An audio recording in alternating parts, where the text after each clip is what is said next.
Man, oh man, I am so excited. This is a great day. It is official. RFK has been nominated and sworn in as America's new health secretary. This is a big deal, man. This is a big deal. It is really time to make America healthy again because Americans deserve it. Now, he has had a lot of controversy, but we're not going to get in that today. Today, we're just going to get into his victory speech right after he got sworn in. Let's go ahead and jump right in. I want to begin by thanking President Trump for giving me this extraordinary opportunity. And I want to introduce my family and thank them for being here. My wife, Cheryl, my cousin, Anthony Shriver, my daughter, Kik, my other daughter, Kira, Catalina Shriver, Joey Shriver, Jackson Hines, and Amaryllis Kennedy. And I want to thank all of you for your support and throughout this whole 2.5-year journey. My first time in this Oval Office was in 1961, and I came here to meet or 1962. I came here and I had a meeting with my uncle, who was president then, where we talked about the environment. He was involved deeply, as we all know, in restoring physical fitness to this country. He challenged at one point during his administration, he challenged Americans to do a 50-mile walk, which I ultimately did, but I remember the day that my father completed his walk. We were staying up at Camp David, and my father came in after 18 hours walking on the C&O towpath with his feet bleeding and blisters on them. My father had one of his best friends was Al Lowenstein. And Al Lowenstein ultimately was a congressman from New York who was assassinated himself in 1980. But Al Lowenstein had started the Dump Johnson movement to get rid of President Johnson and end the Vietnam War. And at the time that he started it, people just thought it was a fool's errand. And ultimately, he asked my father to run for president against Johnson. My father wouldn't do it at that time, and he asked Gene McCarthy. McCarthy did it, and he joined that campaign. And my father ultimately ran, and Johnson then dropped out. So Al Lowenstein succeeded.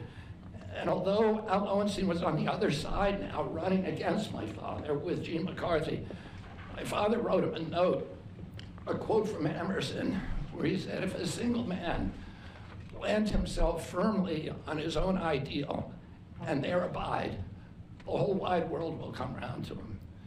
For 20 years, I've gotten up every morning on my knees and prayed that God would put me in a position where I can end the childhood chronic disease epidemic in this country. On August 23rd of last year, God sent me President Trump. All right. And he gave me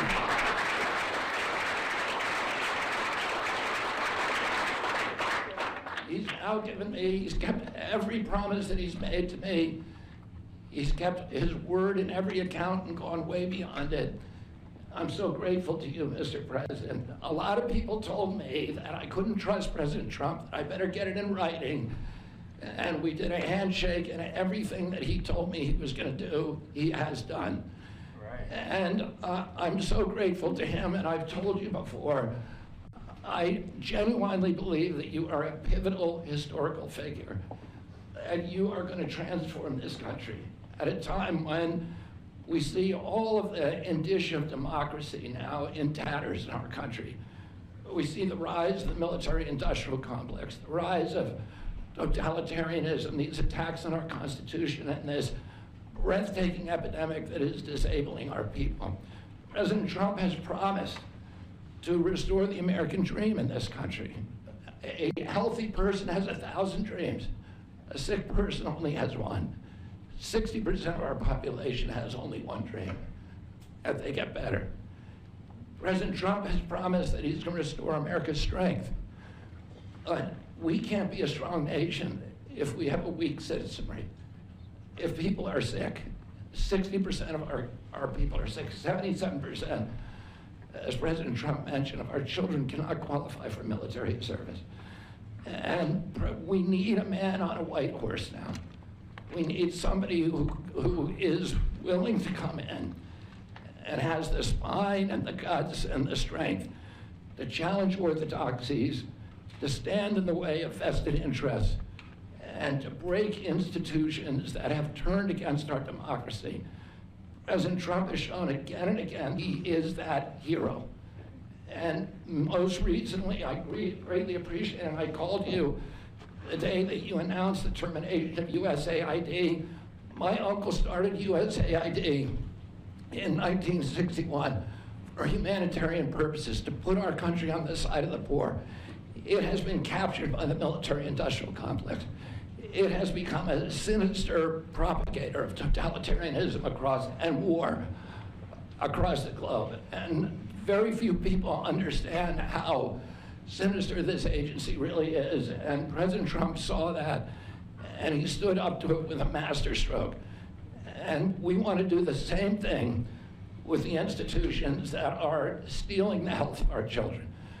We need a revolutionary figure, and you are that figure, and I'm very grateful for you for giving me this opportunity. I want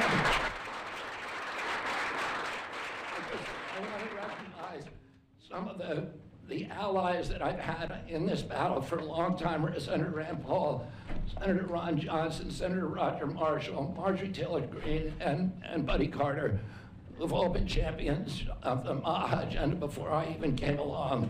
And I'm very grateful for you for standing strong. Thank you very much, President.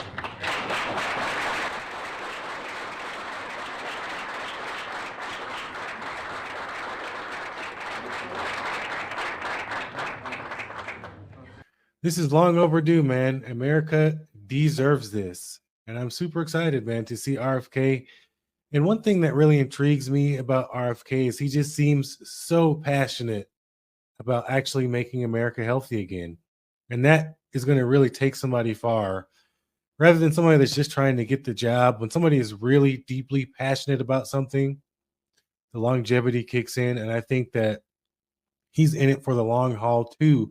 Stick with all of the tough battles that he's going to have with big pharma and these huge corporate companies on trying to make America healthy again. There's going to be all kinds of roadblocks in the way, but I believe RFK is going to be the guy that's strong enough and has the willpower and has a team behind him that they're able to keep pushing forward and conquer all of these huge companies. They can get rid of all of these chemicals in our foods. You know what I mean? There are tons of things. All they have to do is just look at the UK, Canada, or other places where they're using healthy dyes or healthy alternatives for dyes, as well as the other many things. Look at your food ingredients at your house right now and go look at all the bioengineered food products on the back of every label. There's so much bioengineered stuff that needs to be taken out of there. I could go on and on and on about how many negative things are in our food and water supply. So the first thing is going to get all that put in the light and telling the public what's really going on. And, you know, from there, he'll be able to, now that he's official, people will listen a little bit more like, hey, this is our official health secretary. You know, whether you guys like it or not, he is the guy. He's bench pressing 300 plus pounds. I mean, come on. This is the guy you want. Somebody that's passionate, somebody that's healthy himself, and that is really going to try to go against these companies in big pharma when everyone else was scared. So I think RFK is great for this. I think this is going to be a beautiful outcome. And I want to know from you guys, what do you think about RFK Jr. getting confirmed and getting sworn in? You guys drop a comment. Let me know your thoughts down below. Are you ready to make America healthy again? Let me know. You're watching the Unexplained Outlook. Don't forget to subscribe, and I'll catch you in the next one.